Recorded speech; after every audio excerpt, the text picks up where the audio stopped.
नमस्कार, यो बहसमा म यहाँहरूलाई हार्दिक स्वागत गर्दछु। जीवराम भण्डारी। आज यहाँहरू सामुने उपस्थित हुनुहुन्छ भक्ति सिटौला। उहाँ राष्ट्रिय प्रजातन्त्र पार्टीका प्रवक्ता हुनुहुन्छ। आज म उहाँसँग समसामयिक विषय उठान गर्ने प्रयत्न गर्नेछु। भक्ति सिटौलाले झन्नै 35 वर्ष नेपाली काङ्ग्रेसको राजनीतिमा व्यतीत गर्नुभयो। मोरङको सोभिको सभापति उम्मेदवार, त्यसपछि नेविसङ्घको सहमहामन्त्री, यावत हुँदै झन्नै उहाँ झापा जिल्लाको सभापतिको उम्मेदवार पनि हुनुभयो। नेपाली काङ्ग्रेसको पार्टीको विभिन्न विभागमा रहनुभयो र पार्टीको यावत नेपाली काङ्ग्रेसमा गरेको त्यो विगतसँग पनि म आज उहाँसँग उठान गर्नेछु। तर समसामयिक विषयलाई केन्द्रमा राखेर केही विश्लेषणात्मक र केही सूचनामूलक ढङ्गले आज म उहाँसँग विषयलाई उठान गर्ने प्रयत्न गर्नेछु। सर्वप्रथम म उहाँलाई स्वागत गर्छु। सर, स्वागत छ। नमस्कार, धन्यवाद। अब म सिधै कहाँ प्रवेश गरेँ भने तपाईँको यसो मैले पृष्ठभूमि हेर्दा 35 वर्ष लगभग तपाईँले काङ्ग्रेसमा आफ्नो राजनीतिक यात्रा तय गर्नुभएको रहेछ। पछि राष्ट्रिय प्रजातन्त्र पार्टीमा तपाईँ प्रवेश गर्नुभयो र अहिले पार्टीको विभिन्न जिम्मेवारी सहमहामन्त्री हुँदै अहिले पार्टीको तपाईँ प्रवक्ता हुनुहुन्छ। त यसरी हेर्दा तपाईँको जुन लामो राजनीतिक यात्रा छ, तपाईँले काङ्ग्रेस परित्याग गरेर राष्ट्रिय प्रजातन्त्र पार्टीमा किन तपाईँ प्रवेश गर्नुभयो? किनभने यसो सरसर्ती हेर्दा अलि हरियाली, अलि सहज आय आर्जनको हिसाबले, राजनीतिलाई त आर्जनको मूल आधार भन्छ नि, त्यो समग्र तपाईँलाई अनुकूल त्यो उर्वर ठाउँ छँदै थियो। किन आउनुभयो यो बाटोमा? यो अत्यन्तै मेरो जीवनको अत्यन्त अहम प्रश्न नै तपाईँले सुरुवात गर्नुभयो। म नेपाली कङ्ग्रेसमा दुई ढङ्गबाट आकर्षित भएँ। पहिलो आकर्षण त मेरो पारिवारिक पृष्ठभूमि नै नेपाली कङ्ग्रेस हो। मेरो पिताजी 2011 सालमा कङ्ग्रेस भएर 2015 सालमा 26 नम्बर क्षेत्र तेह्रथुमबाट पार्टीको अध्यक्ष पनि हुनुहुन्थ्यो र 2017 सालको घटनाले हाम्रो परिवारमा पिताजी प्रवास बस्नु परेका कुरादेखि लिएर यावत दुःखहरू चाहिँ थिए र हामी परिवारका सबै मान्छेहरू काङ्ग्रेसमा अत्यन्त समर्पित भएर काङ्ग्रेसमा काम गऱ्यौँ र एसएलसी पास गरिसके पछाडि जब कलेज सुरु भइसके पछाडि म नेविसङ्घको नेतृत्वमा बसेर नै काम गर्ने मैले अवसर पाएँ। विशेष गरेर म तेह्रथुम जिल्लाको नेविसङ्घको सचिव भएर 2036 सालको हाम्रो नेविसङ्घको तत्काल नेविसङ्घको महाधिवेशन जो जनकपुरमा भएको थियो, जहाँबाट हामीले विमलेन्द्र निधि दाइलाई चाहिँ नेविसङ्घको अध्यक्ष बनायौँ, त्यो अधिवेशनमा पनि म तेह्रथुमबाट चाहिँ सहभागी थिएँ। अर्थात् 36 सालको विद्यार्थी मुभमेन्टमा तपाईँको एकाले भूमिका थियो। त्यो त्यहाँदेखि नेविसङ्घमा निरन्तर काम गर्दै गइयो र आफै पनि त्यो पारिवारिक पृष्ठभूमिबाट त्यहाँ समर्पण त छँदै थियो। त्यहाँमाथि बिपी कोइरालाका केही सन्देशले हामीलाई त्यहाँबाट आकर्षण गरेका छ। जस्तो बिपी कोइरालाको जस्तै सन्देश भनेको के? बिपी कोइरालाले दिनुभएको सन्देश भनेको जस्तो प्रजातान्त्रिक समाजवादको स्थापना गर्ने, मुलुकमा स्थापना गर्ने एउटा कुरा। दोस्रो कुरा, बिपीको पछिल्लो दिनमा अहिलेसम्म मैले अध्ययन विश्लेषण विभिन्न गर्दा सुरुका प्रारम्भिक दिनहरूमा बिपीको अलिकति चाहिँ झुकाव चाहिँ इन्डियापट्टि देखिन्छ। प्रारम्भ चाहिँ मतलब अलि आलो काँचो बिपी, युवा बिपी हुन त बिपीका चाहिँ सुरुदेखि नै अत्यन्त परिपक्व निर्णयहरू छन्, तर सुरुको दिनमा अलिकति इन्डिया परस्त देखिन्छ र इन्डिया परस्तमा पनि बिपीले इन्डियाको गभर्मेन्टसँग फेरि सुमधुर सम्बन्ध चाहिँ नेहरूकै पालादेखि पनि बिपीको देखिँदैन। किन देखिँदैन भने विश्व समाजवादी आन्दोलनमा उहाँ डाक्टर राम मनोहर लोहियासँग सोसलिस्टहरूसँग निकट रहनुभयो र सत्ताको निकट चाहिँ उहाँ रहनु भएन। त्यस कारणबाट चाहिँ त्यहाँ त्यो पनि बिपीको एज अ मतलब नेपालको लिडर भएको कारणबाट त्यो नगरेर सबै पार्टीका लिडरहरूसँग, इन्डियाका सबै खालका चिन्तकहरूसँग, सबै पार्टीहरूसँग निकट सम्बन्ध भएको भए अरू राम्रो हुन्थ्यो। त्यसले हामीलाई धेरै धेरै स्वस्थकर रिजल्ट चाहिँ त्यसले दिएको छैन भन्ने मेरो विश्लेषण छ। र जब 2032 सालमा सिक्किमको विलय चाहिँ भारतसँग भयो, भइसके पछाडि बिपीको अब बिपीको त्यो बेलाको चिन्तन, त्योदेखि पछाडिको चिन्तनमा अत्यन्त राष्ट्रवादिता देखिन्छ। जतिखेर म बिपीको नजिक पुगेँ, बिपीसँग केही संवादहरू गर्ने मौका पाएँ, त्यो बेला बिपीको त्यो चिन्तनले, राष्ट्रवादी सोचले, प्रजातान्त्रिक समाजवादी सोचले चाहिँ बढी प्रभाव परिवर्तित हुनुभयो। सिक्किमको विलयसँगै सिक्किमको विलयसँगै उहाँमा राष्ट्रवादी सोच चाहिँ नि अत्यन्त गम्भीर रूपमा चाहिँ नि स्थापित भएको थियो र उहाँ त्यो राष्ट्रको सम्बन्धमा बढी चिन्तित हुनुहुन्थ्यो। अनि त्यसपछि तपाईँ निरन्तर फेरि काङ्ग्रेसमै रहिरहनु भयो। कुन चाहिँ त्यस्तो कारणले तपाईँलाई यो पछिल्लो समयमा काङ्ग्रेस परित्याग गर्ने परिस्थिति बनायो र तपाईँ राप्रपामा क्रमशः अहिले त पार्टीको महत्त्वपूर्ण जिम्मेवारी हुन्छ, तपाईँ पार्टीको प्रवक्ता हुनुहुन्छ, केन्द्रीय स्तरको एउटा प्रशिक्षक पनि हुनुहुन्छ पार्टीको, त के चिजले काङ्ग्रेस छोड्ने परिस्थिति तपाईँलाई प्रेरित गर्यो, केले गर्यो? होइन, अब यो एउटा परिवर्तनको सपनामा हामीहरू युवाहरू हिँड्यौँ। परिवर्तनको सपनामा नेपाललाई एउटा यो पञ्चायती व्यवस्थाको अन्त्य गरेर चाहिँ यहाँ बहुदलीय व्यवस्था स्थापना भयो भने सबै आफ्ना आफ्ना चिन्तनहरू बोक्छन् र प्रतिस्पर्धी रूपमा चाहिँ सरकार उपलब्ध सरकार लिन्छन्, सरकारमा जनताबाट अनुमोदित भएर सरकार बनाउँछन्। अनि त्यो सरकारले चाहिँ वास्तवमै मुलुकमा राम राज्य कायम गर्छ होला।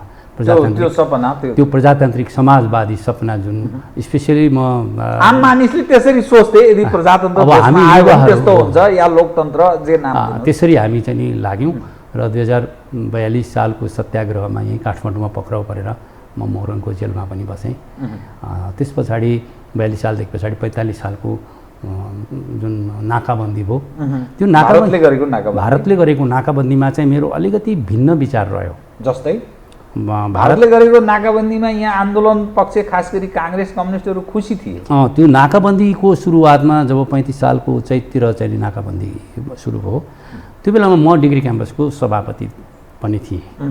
मैले एउटा वक्तव्य निकालेँ, त्यो सभापति नेभी सङ्घको सभापतिको हैसियतले एउटा वक्तव्य निकालेँ।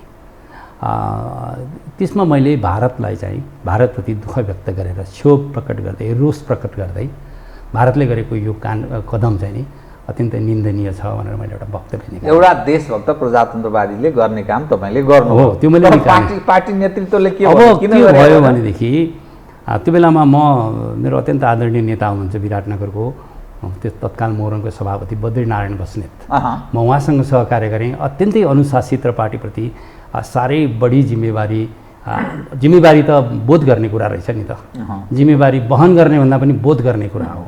र त्यो जिम्मेवारी बोध चाहिँ अत्यन्तै ज्यादा भएको र हामी विद्यार्थीहरूलाई, अरू पार्टीका मान्छेहरूलाई साह्रै प्रतिबद्ध ढङ्गले चाहिँ गर्ने बद्रीनारायण बस्नेत हुनुहुन्थ्यो। उहाँले तुरुन्तै मलाई बोलाउनु भयो, बोलाएर उहाँको निवास मधुमारामा छ, त्यो मधुमाराको निवासमा कुरा गर्नुभएको थियो। यो त निकाल्नु हुन्थेन, भारत रिसाउँछ। अहिले भारतले हामीलाई चाहिँ सहयोग गरिराखेको अवस्था छ, आन्दोलनको लागि सहयोग गरिराखेको अवस्था छ। यसले त नेगेटिभ पर्न जान्छ भनेर भनेपछि मैले अब धेरै तर्क वितर्क गरेँ। तर्क वितर्क गर्दाखेरि मैले भने, दाइ देश सङ्कटमा भएको बेला अब हामी प्रजातन्त्रको लडाइँ लड्ने मान्छेहरूले देश र प्रजातन्त्र रोज्दाखेरि देश ठुलो होइन र दाइ भनेर मैले प्रश्न राखेँ।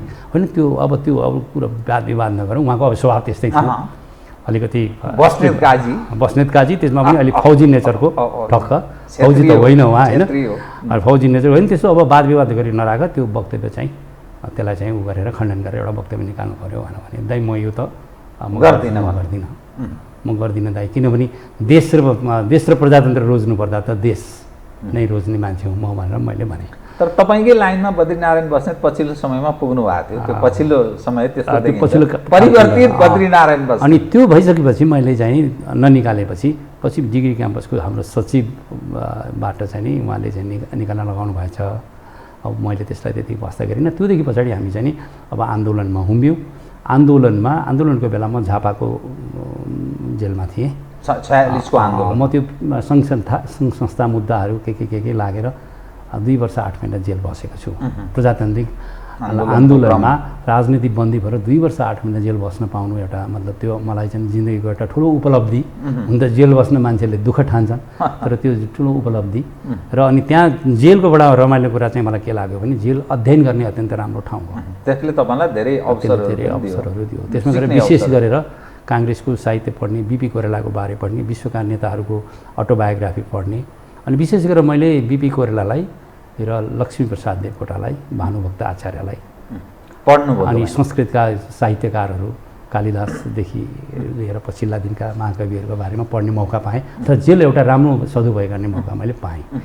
र म त्यो जेलबाट निक्लिसकेपछि 2046 सालको आन्दोलनमा जेल बसेँ र त्यो बसेपछि आन्दोलन सफल भइसके पछाडि म त्यहाँबाट निक्लेर अनि पार्टीको सङ्गठन गर्न देशव्यापी रूपमा सङ्गठन, नेपाली काङ्ग्रेस सङ्गठनमा नेपाली देशव्यापी खट्नु। हजुर हजुर। अनि तपाईँको राजनीतिक यात्राको क्रममा अनि तपाईँको यो अब पार्टी होइन, पार्टी जहिलेसुकै सत्तामा भयो अधिकांश समय काङ्ग्रेस 46 को परिवर्तन, तर हामीहरू अहिलेसम्म पनि पार्टीका रियल कार्यकर्ताहरू, पार्टीमा परिवर्तनको लागि, देशको लागि लागेका रियल कार्यकर्ताहरू काङ्ग्रेसमा जहिलेसुकै अपोजिसनको भूमिका निर्वाह गर्नु पर्यो।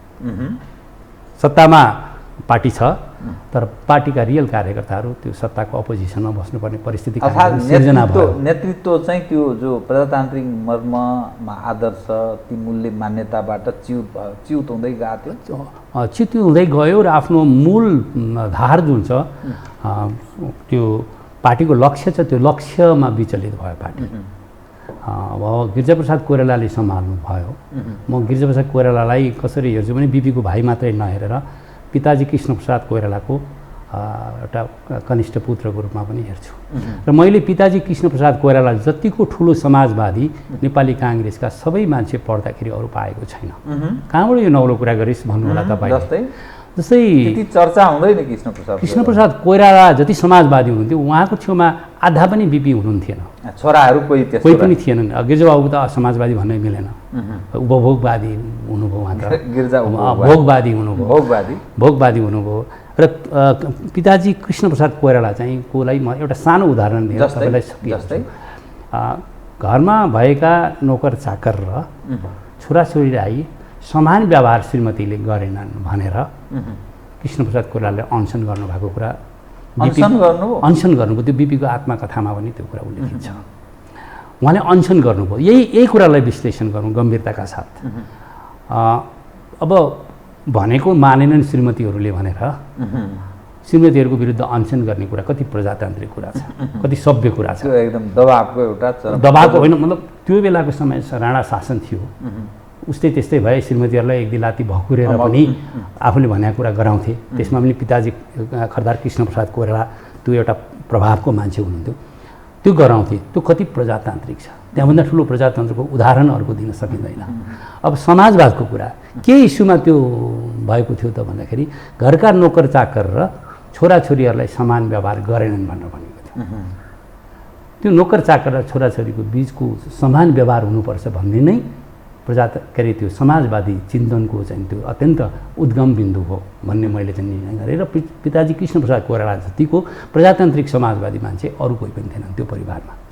त्यो परिवारमा जन्मेको मान्छे गिरिजाप्रसाद कोइराला पछिल्लो दिनमा के भने त्यो प्रजातान्त्रिक समाजवादी हुँ भन्न नै लाज लाग्ने ढङ्गले प्रस्तुत हुनुभयो, च्युत हुनुभयो। सुरुवातै कसरी भयो त भन्दाखेरि उहाँ जहिले प्रधानमन्त्री हुनुभयो उहाँले ल्याएको पहिलो बजेट नै उदारवादका नाममा खुल्ला बजारको नाममा चाहिँ नि पुँजीवादी उसमा चाहिँ ढल्केर चाहिँ यसरी आयो र त्यहीँबाट चाहिँ यसको अन्त्य सुरु भयो, प्रजातान्त्रिक समाजवादको अन्त्य हुँदाहुँदै अब त्यहाँका अर्थमन्त्रीहरू काङ्ग्रेसका पार्टीका नेताहरूले कमिसन खानु भनेको त यो त वैधानिक कुरा हो भन्ने सम्मका कुराहरू लिएर सार्वजनिक रूपमा पनि बोले। र म दुईजना मान्छेहरूको यो मुलुकमा दुईजना इतिहासले कसरी मूल्याङ्कन गर्छ उहाँलाई राम्रै मूल्याङ्कन गरोस्, जसलाई मैले अत्यन्त आस्थाका केन्द्र बनाएँ।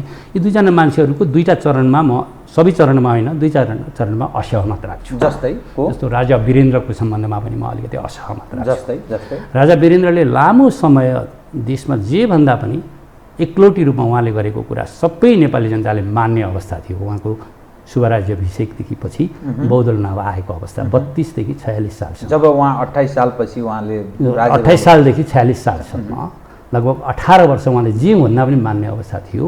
त्यो बेलामा मुलुकलाई अलिक गति दिएर नेपाली जनता जे भन्दा पनि मान्ने अवस्थामा थिए। त्यो बेलामा अलिक बढी लान सकिन्थ्यो, अलिक बढी चटपट गरेर राजा वीरेन्द्र त्यहाँ चुके त्यो गरे भए हुन्थ्यो। राजा भद्र राजा भलाज्मी राजा त्यो मात्रै भएन राजनीति। त्यो त्यो त्यो राजाको त्यो 18 वर्षको समयमा राजाले चाहिँ नि नेपाली जनतामाथि गर्नुपर्ने जिम्मेवारी पूर्णतः बोध भएको छैन कि राजाबाट भन्ने कुराको मैले विश्लेषण गरेको छु, नम्बर 1। नम्बर 2, गिरिजाप्रसाद कोइराला जो 2048 सालको निर्वाचन आम निर्वाचनदेखि पछाडि उहाँ चाहिँ 47 सालको आम निर्वाचनपछि एउटा सशक्त जे भन्दा पनि मान्ने रूपमा चाहिँ प्रधानमन्त्री एकलौटी उहाँले भन्दा पनि बाधक खास त्यस्तो थिएन। प्रतिपक्षका पनि अब अलिअलि हल्ला खल्ला गर्ने त प्रतिपक्ष भएन भने हुँदैन, तर उहाँलाई त्यत्रो म्यान्डेट चाहिँ नेपाली जनताबाट थियो। विदेशीहरूको साथ सहयोगको लागि विदेशीहरू त्यस्तैको लागि आतुर थिए। त्यो अवस्थामा गिरिजाप्रसाद कोइरालाले चाहिँ त्यो शासन सत्ता सञ्चालन गर्दाखेरि देशको हितमा गर्ने कदम उठाउने काम चाहिँ उहाँले गर्नुभयो, गुमाउनु भयो, त्यो मौका गुमाउनु। अनि पछिल्लो समयमा प्रचण्डलाई प्राप्त भएको 62-63 को मुभमेन्ट पछिको जुन सबल एउटा शक्ति आर्जन प्रचण्डलाई प्राप्त भएको र केपी ओलीको नेतृत्वमा पछाडि समयमा झन्नै 2/3 बहुमत निकटको अवस्थाको के नि उहाँहरू पनि चुक्नुभयो। हजुरले मूल्याङ्कन विश्लेषण गर्नुभएको रहेछ, उहाँहरू पनि चुक्नुभयो। तर म चाहिँ गिरिजाप्रसाद कोइराला चुकेकोमा म एउटा राजावादी भएकोले राजाले त्यो बेलामा चाहिँ नि यो कुरालाई पूर्णता दिन नसकेको कुरामा मलाई चाहिँ बढी चिन्ता छ। मैले केपी ओली र खड्ग प्रसाद के अरे ओली र प्रचण्डसँग मैले अरू धेरै कुरा आशा गरेको थिएन। जस्तो बाबुरामले प्रधानमन्त्री भएर त्यो शेर्पा मोटर किनेर चढेको दिन सबै नेपाली जनता को खुसी भएन होला, त्यस्तो अवसर पाउँदा बाबुरामले गरेनन् नि। तर मुख्य कुरा म चाहिँ विश्वस्त छु भने कम्युनिस्टबाट केही हुँदैन भन्ने कुरामा म पहिल्यै छु। कम्युनिस्टहरू सत्तामा पुग्ने र सत्तालाई दोहन गरेर आफ्नो दुनो सोझ्याउने नै हुन् या आफ्नो समूहको दुनो सोझ्याउने नै हुन् भन्ने कुरामा म अलरेडी मेरो बुझाइ त्यस्तो भएकाले उहाँहरूबाट नभएको कुरालाई मेरो अहिले पनि पछि पनि हुँदैन, आशै थिएन, उहाँहरूसँग आशै छैन। तर आशा गरेका यी दुईवटा व्यक्तित्वहरूबाट इतिहासलाई न्याय भएन कि नेपाली यो धरतीलाई न्याय भएन कि भन्ने मलाई लागेको छ। अब तपाईँसँग म कहाँ प्रवेश गर्न चाहन्छु भने तपाईँ त्यो इतिहास बोकेको काङ्ग्रेस, तपाईँ जेल पर्नुभयो, झन्नै 35 वर्ष तपाईँले काङ्ग्रेसमा आफ्नो रगत पसिना बगाउनु भयो, काङ्ग्रेसकै नाममा सारा चिज तपाईँले समय खेर फाल्नुभयो, अर्थात् उपयोग गर्नुभयो, जे भन्नुहोस् होइन, अथवा खेर गयो, जे नाम दिनुहोस्। अब तपाईँ राप्रपामा चाहिँ के भनेर तपाईँ फेरि के चिजले तपाईँ राप्रपामा प्रवेश गर्नुभयो त? मैले कङ्ग्रेसको सहमति नै पूर्ण गरिसकेका छैन। कङ्ग्रेसमा म त्यसरी लागेँ जसले आफ्नो जवानी दियो, आफ्नो कमानी दियो, आफ्नो लगानी दियो, सबै कुरा दियो। मैले सबै कुरा दिन चाहिँ म कलेज युनिभर्सिटी सिधाएर पढाउन थालिसकेका थिएँ 46 सालमा। पढाउन थाल्नु भएको थियो क्याम्पसमा पढाउन थालिसकेका थिएँ। तर मलाई चाहिँ 46 सालको आन्दोलनबाट निक्लिसके पछाडि त्यो बेला वास्तवमै कङ्ग्रेस त नेभी सङ्घले बचाएको थियो नि।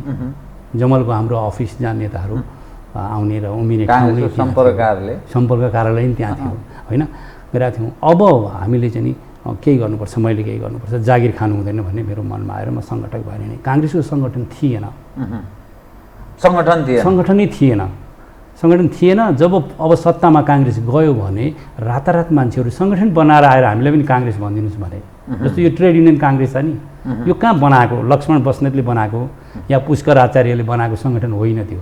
त्यो रातारात मान्छे गठन गरेर मलाई पनि काङ्ग्रेसको चाहिँ सङ्गठन भनिदिनुहोस् भने जस्ता भएका हो। यी कति भातृ सङ्गठनहरू कहाँले बनायो होइन, आफै गठन गरेर आएर चाहिँ भया हुन्।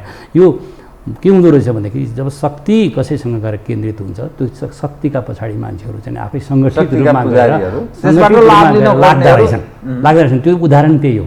काङ्ग्रेस कम्युनिस्टका पछाडि 46 साल पछाडि जुन जनमत बढ्यो, यी सत्ताच्युत भए मानिदिनुहोस् काङ्ग्रेस र कम्युनिस्ट सत्ताभन्दा बाहिर रहनुपर्ने स्थिति भने के हुन्छ यो? ओहो, त्यो बिजोग अहिले परिकल्पनै नगर्नुहोस्। हकीकतमा यो पञ्चायतभन्दा लामो समय यिनीहरूले अहिले 32-33 वर्ष यिनीहरूले बहुदलीय शासन गरे।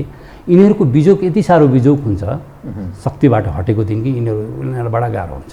यसको अर्थ नेपाली सोसाइटी बहुत पावर ओरिएन्टेड छ, भन्ने अर्थ लाग्छ। हो, नेपाली सोसाइटी पावर ओरिएन्टेड छ। त्यो त बेइमान हो नि त फेरि। होइन, राजनीति विचारमा काहीँ नहट्ने भने त्यस्तो मान्छे। राजनीतिको यो प्रकृति नै त्यस्तो हुन्छ है। कस्तो हुन्छ भने 1 लाख मान्छे तपाईँको समर्थक भयो भने सडकमा तपाईँको कुरा लिएर नारा लगाउन निक्लिनु पऱ्यो भने 1000 मान्छे मात्रै निक्लिन सक्छ। त्यो 1000 नारा लगाउन निक्लेका मान्छे कुटै खानु पऱ्यो भने 100 जना मात्रै हुन्छ। कुटाइ खाने सोच जान्छ। त्यो कुटाइ खानामा पनि अगाडि परेर चाहिँ भिड्न पर्यो भनेदेखि 10 जना हुन्छ र 10 जनामा पनि मर्नुपर्ने अवस्था आउँदा एउटा मर्छ। यथार्थ कटु सत्य। र त्यो एउटा मरेपछि फेरि त्यो 1 लाख जना मान्छे फेरि पुनर्सक्रिय हुन्छ। यो राजनीतिको स्वभावै त्यस्तो हुन्छ। त्यसले गर्दाखेरि यसलाई आश्चर्य नमानु, सत्तासँग त सबै कुरा हुन्छ नि त। त्यसले गर्दाखेरि सत्तामुखी मान्छेहरू हुन्छन्। अहिले पनि तपाईँ गाउँमा सङ्गठन गर्न, हिजो अस्ति मैले एउटा हाम्रो 3 दिन अगाडि मैले भने सत्ताको साह्रै के अरे हाम्रो पार्टीको साह्रै सङ्गठन कमजोर भयो भने जस्तो रौतहट जिल्लामा किन यस्तो हो भनेर मलाई भन्दाखेरि मैले स्वभावैले राप्रपाको अथवा अरू राप्रपाका सङ्गठन कमजोर भएका जिल्लाहरूलाई यसो हेर्दा त्यो गरिबी छ त्यो जिल्ला, त्यसले विकासको धेरै ठुलो अपेक्षा राखेको छ। त्यहाँका मान्छेहरूको युवा आय स्तर छ। त्यो सत्तासँग धेरै कुरा गरेर तिनीहरू सत्ता छोड्न सक्दैनन्। जुन जिल्लामा गरिबी बढी छ त्यहाँ राप्रपा कमजोर छ। राप्रपा कमजोर छ। कारण के हो भने सत्तामुखी हुन्छ त्यहाँको मान्छे, जो त्यसले जागेको आशा गरेर उसले समर्पण गर्छ। अब उसले अर्को विकल्प छैन भनिसके पछाडि तपाईँलाई म चेत पनि हुँदैन सबै कारणले, अर्को विकल्प छैन भनेपछि मात्रै त्यो छोड्न तयार हुन्छ ऊ। जस्तो हो के अरे बौद्धिक रूपमा सम्पन्न भएको मान्छे जहाँ गएर पनि गरी खान्छु भन्ने मान्छेलाई बसाइ सर्न गाह्रो हुँदैन कुनै कला भएको मान्छेलाई। तर आदिवासी जो अलिकति पढालेखा पनि छैन त्यो ठाउँ छोडेर ऊ हिँड्न सक्दैन। ऊ आफू मन्दिर आफूले चाहिँ वर्षौँदेखि पूजा गरिराखेको मन्दिर सम्झिन्छ, आफूले काँधमा चाहिँ निदाल बोकेर बनाएको स्कुल सम्झिन्छ, पार्टी पौवा सम्झिन्छ, बाबुबाजे सम्झिन्छ र त्यहीँ बसेर हुन्छ। त्यस्तै गरिब भएका ठाउँमा के हुन्छ भनेदेखि सङ्गठनलाई एउटा भइराखेको छोडेर अर्को लिनका लागि घ्याम्पा बनाएपछि मात्रै चिन्डो फोर्ने जुन हुन्छ नि, त्यो घ्याम्पा नबनिन्जेल चिन्डो चाहिँ बोकी नै रहन्छ मान्छेले। चिन्डो फुटेपछि केही न केही उपाय निक्लला भनेर चिन्डो फुटाउँदैन गरिबले। त्यो अवस्था सङ्गठनको पनि हुन्छ। र यो अहिले राप्रपामा मैले तिनीहरू साथीहरूलाई भने जहाँ गरिबी छ त्यसले अपेक्षा बढी गरिरहेछ, त्यसले छोरालाई जागिर अपेक्षा गरिरहेछ, विकास अपेक्षा गरिरहेछ। सत्ताको निकट रहन्छ त्यसकारण बाध्य भएर निकट त रहँदैन, आश गर्छ, आशामा बढी आशामा समर्पित हुन्छ र सङ्गठन प्राप्त पनि गर्छ कि त्यो आशा जिन्दगी जान्छ र ऊ वाक्क भएर समर्पित हुन्छ। र कुनै दिन म तपाईँलाई नै म तपाईँको पपुलर कार्यक्रम अन्तर्गत आज रौतहटको सङ्गठन चाहिँ अत्यन्त मजबुत भएको अवस्था छ भनेर सुनाउने दिन पनि आउन सक्छ। यो त्यस्तो चाहिँ अवस्था हो। र अब राप्रपा जस्तो सङ्गठनमा चाहिँ नि अब किन फलानेर गइस् भन्ने यहाँले जहाँसम्म प्रश्न उठाउनु भयो। अब यो के भयो भनेदेखि राप्रपा अब तपाईँलाई राप्रपालाई यो 62-63को जनहत्याको समापन भनौँ न, यसलाई जनआन्दोलन भन्न रुचाउँछन्। म यो जनआन्दोलन भन्न त्यति रुचाउँदिनँ। यो चाहिँ 62-63को यो हत्याको प्रकरणको हत्या प्रकरणको अन्त्य विद्रोह होइन, यो हत्या प्रकरणको अन्त्य, त्यो विद्रोहको अन्त्य सँगै के भयो भन्दाखेरि नेपालमा राज संस्थालाई विदा गरियो। त्यसको समापन त्यसरी पनि भयो नि त। राज संस्थाको विदाईसँग तपाईँको के धारणा? राज संस्थाको विदाईसँगको मेरो धारणा के हो भने राज संस्था यो मुलुकमा विदा गर्नुहुन्थेन। र अब तर राजनीति त तागतले आर्जन गर्ने या विदा गर्ने चिज हो नि। राजनीतिमा जोसँग शक्ति छ त्यसले जो आफ्नो प्रतिस्पर्धीलाई उपयुक्त मौकामा स्वाहा बनाउने नै हो, नत्र त्यो फेरि त्यसले आफ्नो शक्ति आर्जन गर्छ अनि आफैलाई खाइदिन्छ। त्यसकारण हान्ने हो। जसरी अहिले काङ्ग्रेस र कम्युनिस्ट मिलेर खाएका छन्, त्यो चाहिँ के कारणले मिलेर भागभन्डा गरेर खान्छ त्यो बुझ्न सकिया छैन। तर राजनीतिमा सकेसम्म आफ्नो प्रतिस्पर्धीलाई सिद्ध्याउने नै हो। तागत त त्यो त्यस हिसाबले तर त्यो तागत चाहिँ नि स्वतःस्फूर्त र आफ्नो आत्मबलका आधारमा आएको हुनुपर्छ। अरूबाट भरिएको हो भने अरूले खुस्काइदिएको दिन जस्तो फुटबल आफै भरिएको हावा होइन होइन, कसैले हावा भर्यो, कसैले पम्प भर्यो, उसले फुस्काइदिन्छु भने दिन फुस्किसक्यो नि त। त्यो अवस्थामा चाहिँ भएको घटना हो त्यो। यो यसको अर्थ जसले पम्प, तपाईँको नजरमा एउटा यसलाई भलिबल मान्नुहोस् अथवा फुटबल मान्नुहोस्, त्यो हावा खुस्काइदिन जसले हालेको त्यसले खुस्काइदिन चाह्यो भने यो सकिन्छ? अहिले दिनदिनै पङ्चर भएर गइराखेर हेरिराख्नु भएको छ नि हो। दिनदिनै जुन हिजो चाहिँ जस्तो प्रचण्डले जुन शक्ति गेन गरे, हिजो खड्ग ओलीले जुन शक्ति गेन गर्नुभयो, गएको आम निर्वाचनमा खड्ग ओलीले गेन गर्नुभएको शक्ति अहिले छ र। अनि काङ्ग्रेसको शक्ति अब हेर्नुहोस् त, काङ्ग्रेस आफै आज बिहान मात्रै मैले चाहिँ रामचन्द्र दाईको सुनिराखेँ नि, शेरबहादुरले गर्दा सङ्गठन कमजोर भयो भनेर। अब एकअर्कामा काङ्ग्रेस आरोप प्रत्यारोपमा अहिले बसिराखेको छ। रामचन्द्रजीलाई त एकदम उपयुक्त स्थान उहाँले, यदि काङ्ग्रेस सबभन्दा ठुलो पार्टी हो भने तपाईँलाई राष्ट्रपति दिने भनेर उहाँ त बडा जिम्मेवारी एकदम बोधका साथ। होइन, अब यिनै सबै कुराले त राष्ट्रपति समयले कला खोज अलग छ, तर अहिले भागभण्डा गर्ने जस्तो यसपालिको काठमाडौँको चुनावको परिणाम त्यही भागभण्डाको परिणाम हो। नेपाली कङ्ग्रेसको उम्मेदवारले तपाईँको जुन पोजिसन लिएर आउनुभयो त्यो पोजिसन त्यही भागभण्डाको कुरा हो। यिनै भागभण्डा, यिनै अप्राकृतिक कुराहरूको चाहिँ सल्लाह गठबन्धन र यो सत्तालाई सिन्डिकेटको रूपमा चलाइराख्ने पद्धतिले नै उहाँहरूलाई कमजोर पारेर लगेको छ नि। त्यसले गर्दाखेरि अनि मैले भन्न खोजेको कुरा, मैले जिन्दगीमा सबैभन्दा बढी मेरो विद्यार्थी राजनीतिमा जसलाई गाली गरेँ मण्डले भनेर कमल थापा, मैले त्यो 62-63 पछि कमल थापाले चाहिँ राप्रपा नेपाल गठन गरेर राजावादी पार्टी, राजादेखि जनतासम्मको सबैको राजासहितको प्रजातन्त्रको कुरा लिएर आउनुभयो। अब धर्मनिरपेक्ष राष्ट्र घोषणा गरे सबै पार्टीहरू मिलेर। धर्मनिरपेक्ष भन्ने शब्दको अर्थलाई नै नभनिकन, नबुझाइकन, सापेक्ष कि निरपेक्ष भन्ने जनताको मत पनि नबुझिकन निरपेक्ष भन्ने शब्द चाहिँ जबरजस्ती विदेशीको एजेन्डा चाहिँ पारित गरियो, लादियो। समग्रमा भन्नु भने गिरिजाप्रसाद कोइराला जस्तो एउटा शक्तिशाली पुरुष, उहाँ गिरिजाबाबु चाहिँ कृष्णप्रसाद भट्टराई भन्दा उमेरले 8 महिना जेठो हुनुहुन्थ्यो। तर गिरिजाबाबुको पछाडि हुँदा म जीवनको सबैभन्दा लामो समय मैले गिरिजाबाबुको पाइलो टेकेर हिँडेको छु। म विराटनगरको नेता कोइराला निवाससँग म हरेक दिन गर्थ्यौँ। त्यो हाम्रो मन्दिर हो, त्यसलाई म मेरो राजनीतिक विश्वविद्यालयको रूपमा लिन्छु।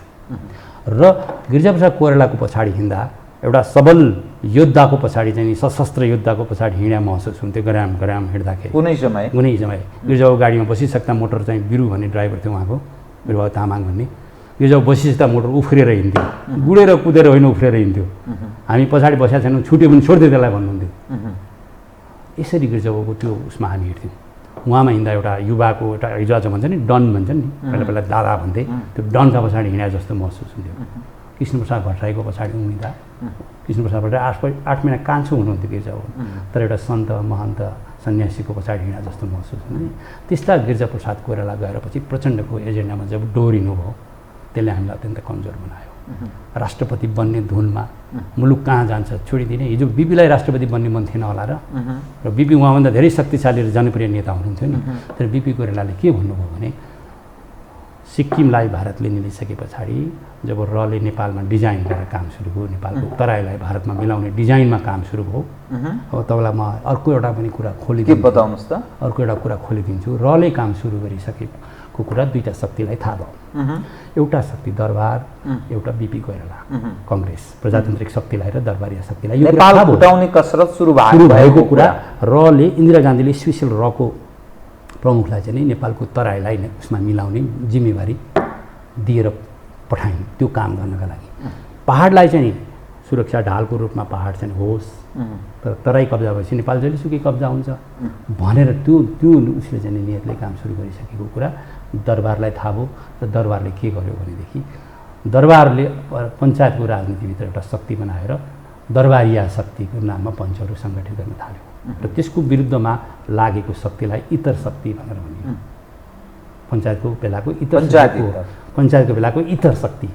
अब त्यो कुरा अर्को कसलाई थाहा भयो त भन्दा इतर शक्ति र दरबारिया शक्ति नेपालको राजनीतिमा चाहिँ लागेपछि बिपी कोइरालाले त्यो कुराले चिन्ता भयो, किन सिक्किम 2/3 बहुमतबाट संसदले चाहिँ सुम्पिएको थियो नि।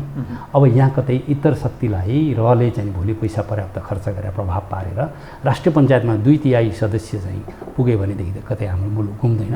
बिपीको चिन्ताको विषय यो हो। र बिपीले 2033 साल पुस 16 गते राष्ट्रिय मेलमिलापको नीति लिएर मात्रै यत्रो वक्तव्य, थोरै यति वक्तव्य निकालेर बिपी निक्लिनु भयो। उहाँबाट भारतबाट अर्थात् नेपाल सिद्धिन लाग्यो भन्ने चेत उहाँमा आएर राष्ट्रिय मेलमिलापको नीति लिएर उहाँ आउनुभयो। र आउँदाखेरि उहाँले के भन्नुभयो भने प्रजातन्त्रवादी शक्ति र राष्ट्रवादी शक्तिको मिलन राष्ट्रिय मेलमिलाप हो।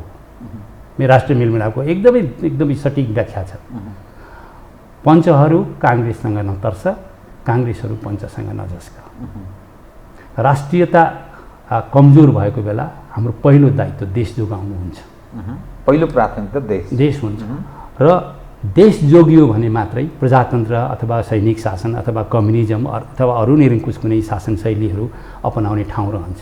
जस्तो बारी रह्यो भने मात्रै तपाईँको खुर्सानी रोप्ने कि हलुवावेद रोप्ने भन्ने कुराको निर्णय तपाईँ गर्न सक्नुहुन्छ। देश रह्यो भने मात्रै शासकीय स्वरूपहरूको बारेमा तपाईँ चिन्ता गर्न सक्नुहुन्छ। त्यसैले तपाईँले चाहिँ पहिला देश जोगाउनुपर्छ भनेर 5000 कार्यकर्तासहित बिपी आउनुभयो। देश आउनुभयो। उहाँलाई 9वटा मुद्दा थियो। त्यो 9वटा मुद्दा जसलाई चाहिँ मृत्युदण्डको सजाय हुन सक्ने थियो त्यसको प्रवाह नगरिकन उहाँ मुलुक आउनुभयो। र मुलुक आइसकेपछि उहाँ सुन्दरीजन जेलमा उहाँलाई लगियो। बिरामी भएको बेला राजाले उहाँलाई उपचार गर्न अमेरिका पठाएको कुरा र त्यो बिपीको त्यो भनाइसँग त्यो राष्ट्रियतामा बिपी कति चाहिँ चिन्तित हुनुहुन्थ्यो भन्ने कुरा देखिन्छ। पछिल्लो परिपक्व हो। र अब त्यस्तो गरेर उहाँले अर्को भनेको कुरा के भन्दाखेरि राष्ट्रिय मेलमिलापलाई मतलब त्यो एउटा राष्ट्रवादी शक्तिहरू र प्रजातन्त्रवादीको शक्तिको मिलन हो र राजा मभन्दा बढी राष्ट्रवादी छन् भने त्यहाँ उहाँले बिपीले भन्नुभएको छ। के त्यसको पछाडि के कारण हुन सक्छ? उहाँले भनेकै कुरा भन्यो मेरो गयो भने के अरे विराटनगरको 3 बिघा जग्गा एउटा घर जान्छ, तर राजाको गयो भने राष्ट्र जान्छ, गद्दी जान्छ, मुकुट जान्छ, सबै कुरा जान्छ। त्यसैले स्वभावैले मभन्दा बढी राष्ट्रवादी राजा छन्। त्यो नेपालको सम्बन्धमा र 21औं जो सदी भन्छौँ नि, यो 21औं सदीमा जहाँ डेमोक्रेसीको वेभ छ अर्थात् प्रजातन्त्रको विकल्प नै छैन भनिन्छ नि, अनि त्यहाँ राजतन्त्र या राज संस्था कसरी त्यो कल्पना गर्ने बताउनुहोस् त? कल्पना होइन, यसलाई त विश्व राजनीतिलाई एकचोटि सरसर्ती हेर्नु पर्यो। गणतन्त्र भनेको प्रजातन्त्र होइन। गणतन्त्र भनेको चाहिँ हो के? गणतन्त्र भनेको चाहिँ के अरे यो जनताका प्रतिनिधिहरू राष्ट्रप्रमुखको रूपमा निर्वाचित गर्ने कुरा भयो। तर राजा भएका मुलुकहरू हेरौँ, अहिले राजा भएका मुलुकहरू थुप्रो मुलुकहरू अहिले पनि 42 भन्दा बढी राष्ट्रहरूमा चाहिँ राज संस्थाको उपस्थिति छ। त्यो भएको मुलुकको शासन सत्ता मतलब ऐन कानुनको एप्लिकेसन त्यो हेरौँ, त्यो चाहिँ गणतन्त्र भएका मुलुकहरूमा भन्दा प्रभावकारी छ। भ्रष्टाचार कमी छ, भ्रष्टाचारको कमी छ त्यहाँ। जस्तो अहिले भ्रष्टाचार शून्य मुलुकहरू जहाँ छन्, पहिलो दोस्रो तेस्रो नम्बरमा आएका मुलुकहरूमा चाहिँ त्यहाँ राज संस्था नै छ। अब यसरी त्यो राज संस्थालाई बिपी कोइरालाको भनाइ के थियो भने हामी देशभरिका अहिले 125 जाति भनेर अहिले हामीले सूचीकृत गरेका छौँ, 123 भाषी भनेर सूचित गरेका छौँ। यो 123 जाति र 125 जाति र 123 भाषीको यो मुलुकका यो जुन विविधता छ हाम्रो, हामीमा एकदम धेरै ठुलो विविधता छ। हिमालदेखि तराईसम्मको कचन कवलको 66 मिटरदेखि 8848 मिटरसम्मको प्लस 3 मिटर कति भइसकेको छ अहिले होइन।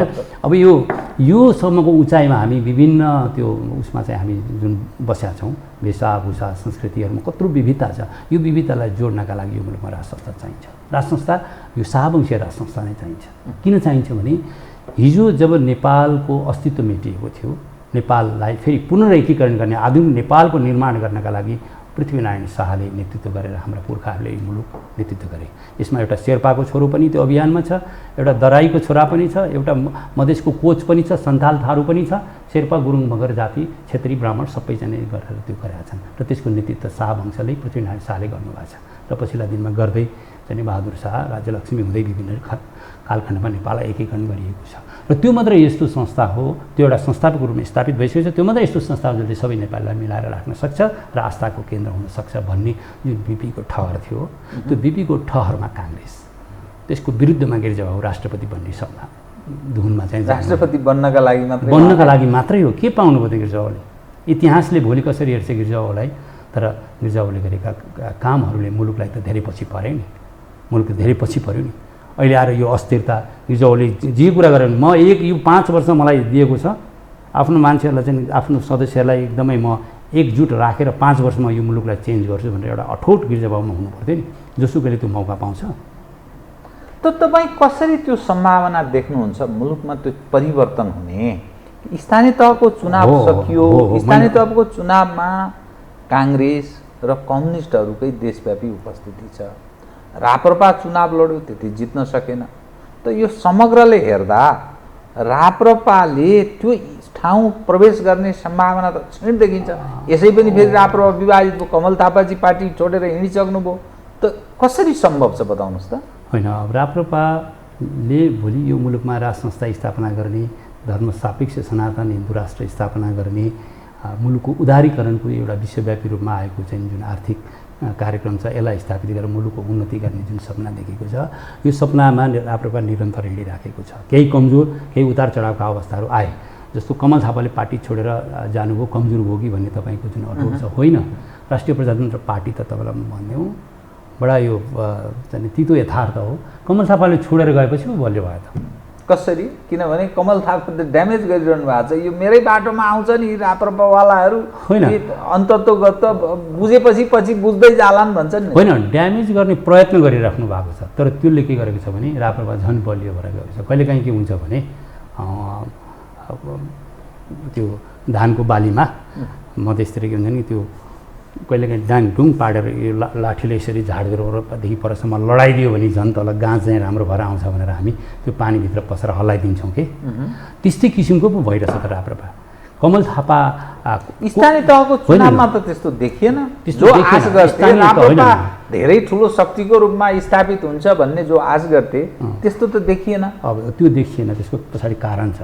तर कमल थापाले चाहिँ नि पार्टी छोडेपछि किन त मजबुत भएको महसुस गर्नुभयो भन्नु होला। मेरो महसुस हो नि त यो त, किन महसुस भएको मजबुत गर्नुभयो भन्नु होला। त्यो के छ भन्दाखेरि कमल थापाले बोकेको मुद्दा जुन थियो, त्यो मुद्दा चाहिँ कमल थापाले चाहिँ अध्यक्ष हुन नपाउँदा, पद नपाउँदा, त्यसको नेतृत्व नपाउँदाखेरि चाहिँ उहाँले त्यो गलत बोकिएछ, त्यो हुँदैन भनेर भन्नु नि। राज संस्थाको जुन रुखको छारीमा बसेर आफू सयल तापिराखिएको छ, त्यो रुखलाई चाहिँ नि लडाइदिएपछि त्यसको सयल पाइँदैन नि त। त्यो त लडाउने प्रयत्न भयो, त्यहाँबाट राजनीतिक हस्तक्षेप भन्नुभयो। आजसम्म मलाई लाग्छ निर्मल निवासले या महाराधिराज ज्ञानेन्द्रले, म चाहिँ महाराधिराज नै भन्ने सम्बोधन आउँछ मलाई, महाराधिराजले त्यस्तो हस्तक्षेप गरेको म पनि 10 वर्ष भयो राप्रपामा लागेको, मैले महसुस गरेको छैन। कहीँबाट यो गरिदिउँ त्यो गरिदिउँ भने काहीँ कुरा मैले सुनेको छैन। तर उहाँले के भने निर्मल निवाससँग पो म चुनाव लड्या त, अथवा म यो मानप्रसाद लिङ्गदेनको छोरा, एउटा सिपाहीको छोरा हो, पुलिसको सिपाही हो मानप्रसाद लिङ्गदेन, पुलिसको सिपाहीको छोरा राजेन्द्र लिङ्गदेनसँग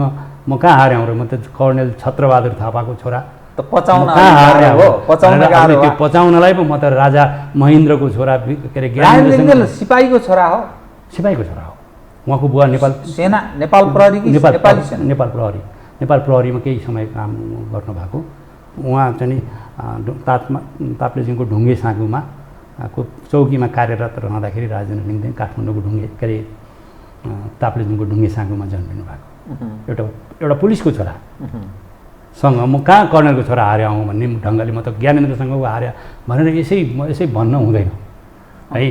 त्यो त्यो त्यो अहङ्कारले जाने काम गर्दैन। र कमल थापाको काम गर्ने शैली साथीहरूलाई दिने पीडाले त त्यो त ऊ भएको रहेछ। त पन्पिन्छ त राप्रपा त्यो रूपमा तपाईँले पन्पिसक्यो हजुर, पन्पिसक्यो। स्थानीय निर्वाचनको कुरा जुन गर्नुभयो नि, स्थानीय निर्वाचनको कुरा के रहेछ यहाँलाई थाहा छ?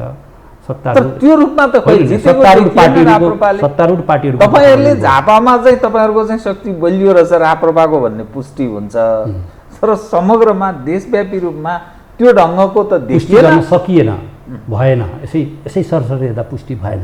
त्यो नहुनाका पछाडिका कारणहरू के हुन् भन्दाखेरि सत्तारूढ गठबन्धनबाट चुनाव लड्नु नम्बर 1, किनभने अब नेपाली काङ्ग्रेस, माओवादी, समाजवादी, मधेसवादी यी सबै मिलेर गर्दाखेरि सबैसँग लड्न त कहाँ राप्रपा सफल छ। त्यसमाथि एमाले जस्तो शक्ति छ। झापाको सन्दर्भमा कुरा गर्नुहुन्छ भने कचन कवल गाविसमा त एमाले पनि मिल्यो, समग्रमा राप्रपा हराउन मिल्यो, समग्रमा राप्रपा हराउन। हामीलाई यस्तो घेराबन्दीमा पार्यो, तर पनि हामीले सम्मानजनक भोट लिएर आयौँ त्यहाँ। हामी अहिले पनि भन्छौँ हारेका छैनौँ हगि। दमकमा चाहिँ के भन्दाखेरि दमकमा तपाईँहरूलाई फेरि काङ्ग्रेस र अरूले ओलीजीको पार्टीलाई एमालेलाई हराउन, अब त्यो हामी गठबन्धन गर्ने हाम्रो धुनमा हामी थिएनौँ। एमालेसँग काहीँ पनि गठबन्धन गर्नुपर्छ होइन, हामी एक्लै लड्छौँ भन्ने हामी धुनमा थियौँ। तर त्यो बेला के भयो भन्दाखेरि अध्यक्ष नै दिन आएर किस्तीमा लिएर आएर अध्यक्ष दिए, काङ्ग्रेस र माओवादीले तपाईँहरूलाई गठबन्धनले किस्तीमा लिएर आएर चाहिँ अध्यक्ष दिएपछि अध्यक्षै पाउँदाखेरि किन नलड्ने भन्ने कुरा चाहिँ हामीले त्यहाँ महसुस गरेर त्यहाँ चाहिँ हामीले त्यो प्रस्तावलाई स्वीकार्यौँ। तर झापामा चाहिँ सबैतिर हेर्दाखेरि हाम्रो समाजमा गठबन्धन नभए देशव्यापी रूपमा किन हामी चाहिँ त्यो प्रदर्शन गर्न सकेनौँ त हामीले शक्तिको रूपमा भन्ने कुरा यहाँलाई भनौँ। स्थानीय निर्वाचन के हुँदो रहेछ भने विभिन्न स्वार्थसँग जोडिएको हुँदो रहेछ। इभन हाम्रा नेताहरू गाउँपालिकाको नेता छ, ऊ भोट हाल्ने बेलामा गएर कसलाई हाल्यो, काङ्ग्रेसलाई हाल्यो या कसैलाई एमालेलाई हाल्यो। किन हाल्यो त भन्दाखेरि त्यसलाई गर्दाखेरि अलिक सजिलो हुन्छ, यस्तो खालको कुराहरूबाट डोरिँदो रहेछ। आफू त हामी 6औँ 7औँ शक्तिको रूपमा छौँ, आफू जित्न सक्ने अवस्था नभएपछि आफ्नो भोटले कसलाई जिताउँदा मलाई फाइदा हुन्छ भन्ने कुरा पनि मूल्याङ्कन गरेर हेरेछन्। तपाईँहरू यो देशको राष्ट्रिय राजनीतिको 7औँ शक्ति, अहिले चुनावमा हामी 7औँ पोजिसनमा। अब यदि कथम कदाचित मैले भन्न खोजेको, अब संसदीय चुनाव त आउँदैछ, अब निकट सायद कार्तिक मङ्सिरतिर, कार्तिक अन्तिम वा मङ्सिरको पहिलो सातातिर हुने चर्चा छ। अरू पनि के गर्लान् त्यो अब एउटा छँदैछ। तर यदि गठबन्धन नभइकन स्थानीय तहको निर्वाचन भएको भए राप्रपाको पोजिसन के हुन्थ्यो भन्ने अनुमान थियो तपाईँहरूको? चौथो तेस्रो माओवादीभन्दा माथि पुगिसकेको अवस्था छ लगभग। तर माओवादी तेस्रो भइहाल्यो भने पनि चौथो पोजिसनमा हामी हुन्छौँ भन्ने हामीलाई लागेको थियो। एमाले काङ्ग्रेस माओवादी र हामी चाहिँ एमाले पहिलो कि काङ्ग्रेस पहिलो? एमाले पहिलो हुन्थ्यो। अलग अलग लडाइ भयो। एमाले पहिलो, दोस्रो काङ्ग्रेस, मेरो विश्लेषण, तेस्रो माओवादी केन्द्र, चौथो राप्रपा हामी हुन्छौँ भन्ने मलाई लागेको थियो। त यो जो सिस्टम छ नि, तपाईँहरू वास्तवमा के चाहनुहुन्छ? यो सिस्टमको विकल्प खोजिरह हो तपाईँ? सिस्टमको विकल्प खोजा होइन, हामी पार्लियामेन्ट्री डेमोक्रेसी सिस्टम नै चाहन्छौँ। हामी यसमा चाहिँ अब यो सेन्डिकेट प्रथाको चाहिँ हामी विरोधी छौँ। सेन्डिकेट प्रथा भनेको ऊ र ऊ मिलेर सत्ताको लागि चाहिँ नि उनीहरू सबै, जस्तो पहिला म बसवाला थिएँ क्या, बसको बिजनेस गर्थेँ म मेचीमा बिर्तामोडमा बसेर। अरू नयाँ बसवालाहरूले बस किन्यो भने हामी पुरानो बसवाला जति सबै मिलेर त्यो बस इन्ट्री गर्ने नदिने सेन्डिकेट। अब अहिले चाहिँ नि यो सत्तामा गणतन्त्रवादीहरूले सेन्डिकेट बनाएर सत्तालाई चाहिँ उ गरिराखेका छन्, अर्कोलाई विस्थापित गर्ने, कमजोर पार्ने। र अहिले हामी राजनीतिक रूपमा दोस्रो शक्ति हौँ। दुईवटा शक्ति मात्रै नेपालमा, गणतन्त्रवादी र राजतन्त्रवादी शक्ति, हामी त्यो दोस्रो शक्ति हौँ। र यसलाई रुँगेर बस्यो भने राजनीति बाँच्छ। बिपी कोइरालाले अपोजिसनको बेन्च सम्हालेर बस्नुभयो, सङ्गठन थिएन काङ्ग्रेसको। विराटनगर जस्तो सहरमा राष्ट्रिय मेलमिलाप दिवस मनाउँदाखेरि या बिपी स्मृति दिवस मनाउँदा हामी एउटा तिरपालमा आँट्ने मान्छे मात्रै भेला हुन्थ्यौँ, त्यो पनि विद्यार्थी, कलेजबाट विद्यार्थी गरेर बसेपछि। पावर सत्ता नभएपछि त्यति कमजोर हुन्थ्यो। तर काङ्ग्रेस के अरे बहुदल आएपछि अब काङ्ग्रेसमा जाऊ भनेर चाहिँ वात्तै बढ्यो होइन त। अहिले गणतान्त्रिक व्यवस्था जसरी अभाव सिद्ध भएर गएको छ, मान्छेहरू त्यो विकल्पको रूपमा केही स्वतन्त्र उम्मेदवारहरूलाई पनि जिताइदिए। अहिले मान्छेहरू विकल्पको खोजीमा छन्। त्यो विकल्पको खोजी राष्ट्रिय प्रजातन्त्र पार्टी बन्नुपर्छ भन्ने हाम्रो चाहिँ बन्नुपर्छ, बन्छ। त्यो विश्वासयोग्य विकल्प राप्रपा बन्न नसकेकै कारण त यस्ता स्वतन्त्र स्वतन्त्र यिनीहरू चलायमान छन् भन्ने अर्थ लाग्दैन भने? विश्वासयोग्य राप्रपा बन्न नसकेको कारण के हो त भन्दाखेरि पञ्चहरूमा आएको फुट।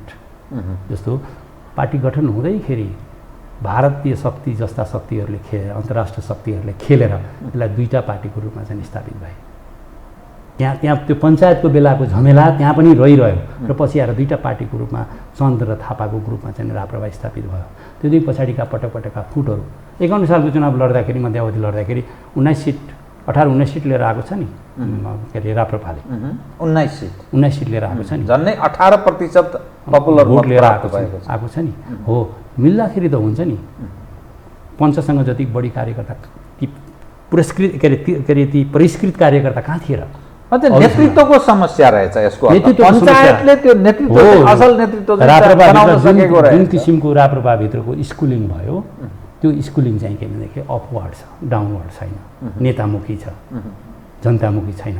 जनतामा सङ्गठन गरेर आएको मान्छे नेता होइन, ठुला नेताको पुच्छर समातेको नेता चाहिँ नेता बन्ने त्यहाँ प्रवृत्ति छ। भर्खर यो चोटि मात्रै राप्रपाले एउटा चेन्ज गरेर देखाइदियो। जनताबाट आएको मान्छे, जनताको छोरोलाई चाहिँ नि राप्रपाका देशभरिका कार्यकर्ताले बहुमत भोट दिएर अध्यक्ष निर्वाचन गरे र अरू पार्टी भन्दा यो पार्टी चाहिँ भिन्न हो भनेर देखाइदिए। युवा नेतृत्वलाई लिएर आए। अहिले पनि अरू पार्टीमा चाहिँ नेतृत्वको चेन्जको कुनै पनि चाहिँ सङ्केत आएको छैन। तर राप्रपामा त एउटा देशव्यापी रूपमा एउटा उमङ्ग आएको छ। त्यसले सायद सन्देश पनि दियो होइन त? त्यसले सन्देश दियो। अब म तपाईँसँग नि कार्यक्रमको अन्त्यतिर आएँ कि तपाईँ जुन राज संस्थाको कुरा गरिरहनु भएको छ, यो सिस्टममा सुधारको तपाईँ कुरा गरिरहनु भएको छ। सायद यो कन्स्टिट्युसन काम लाग्दैन भन्ने तपाईँको धारणा होला। हो। त त्यो कसरी चेन्ज हुन्छ? चेन्ज हुने भनेको त कि चाहिँ तपाईँ 2/3 बहुमत ल्याउनु पर्यो, संविधान संशोधन गर्नुहोस्, तपाईँले त्यहाँ राज संस्था हिन्दू राष्ट्र सबै स्थापित गर्न सक्नुहुन्छ 2/3 ल्याउनु भयो भने। एक अर्को भनेको विद्रोह अर्थात् सशक्त आन्दोलन, जनआन्दोलनको माध्यमबाट ठुलो तागत आर्जन गरेर ध्वस्त पार्ने अनि नयाँ ठाउँमा प्रवेश गर्ने। त राजनीति यो दुईटा भन्दा तेस्रो बाटो छैन कि चाहिँ काङ्ग्रेस कम्युनिस्टमै त्यो चेतना एउटा यस्तो आर्जन हुनु पर्यो?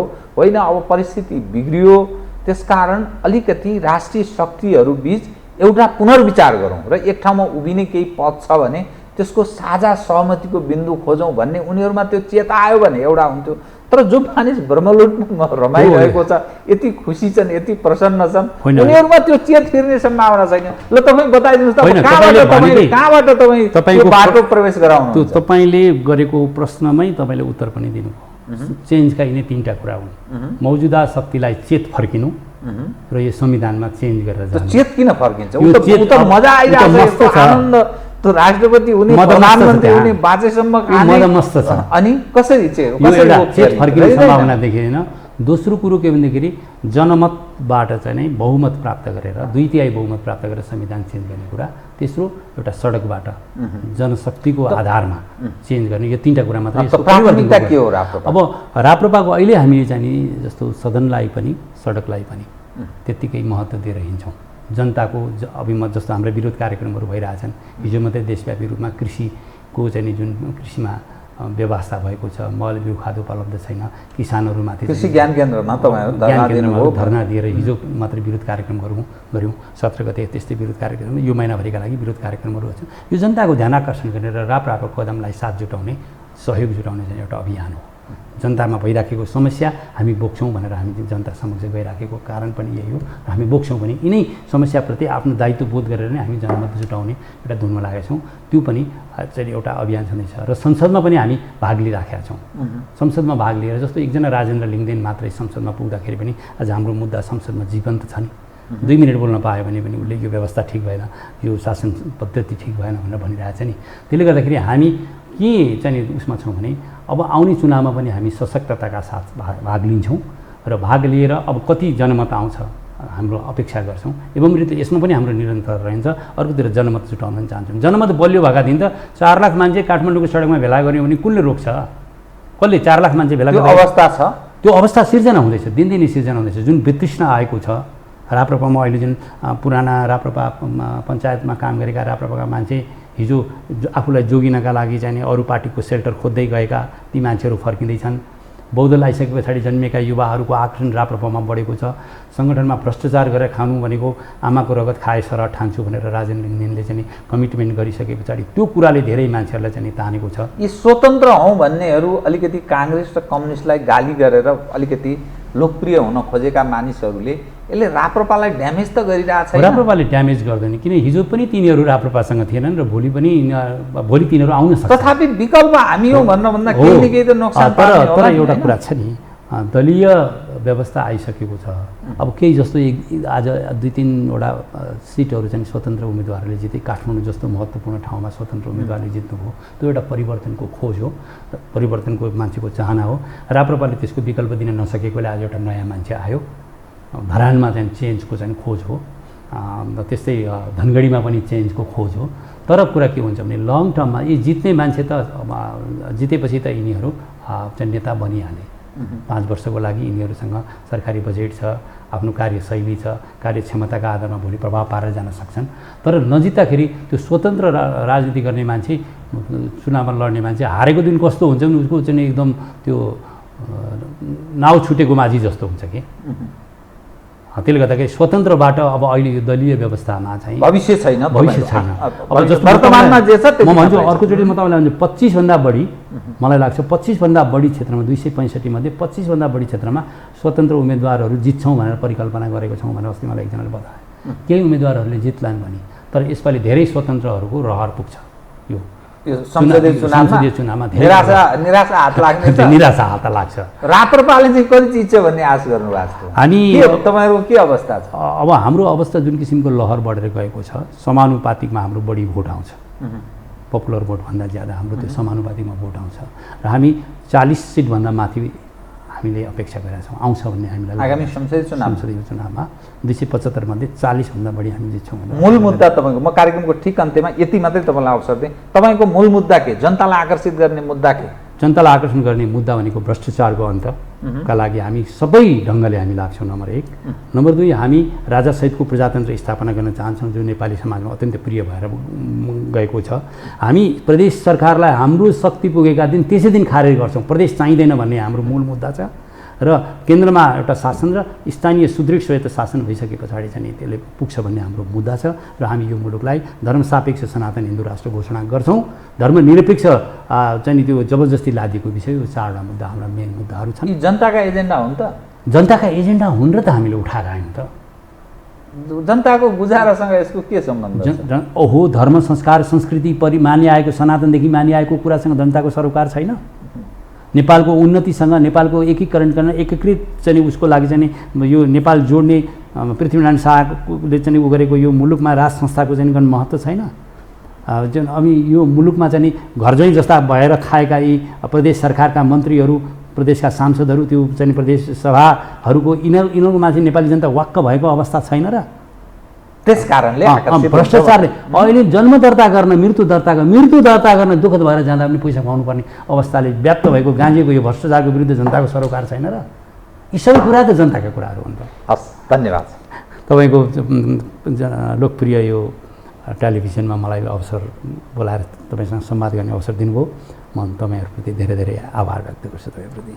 आदरणीय दर्शकवृन्द, उहाँ हुनुहुन्थ्यो भक्ति सिटौला, राष्ट्रिय प्रजातन्त्र पार्टीका प्रवक्ता। समसामयिक विषयलाई केन्द्रमा राखेर गरेको कुराकानी। म सहित मेरो सम्पूर्ण युनिटलाई कार्यक्रमबाट बिदा दिनुहोस्, तर यो टेलिभिजन हेर्दै रहनुहोला। नमस्कार।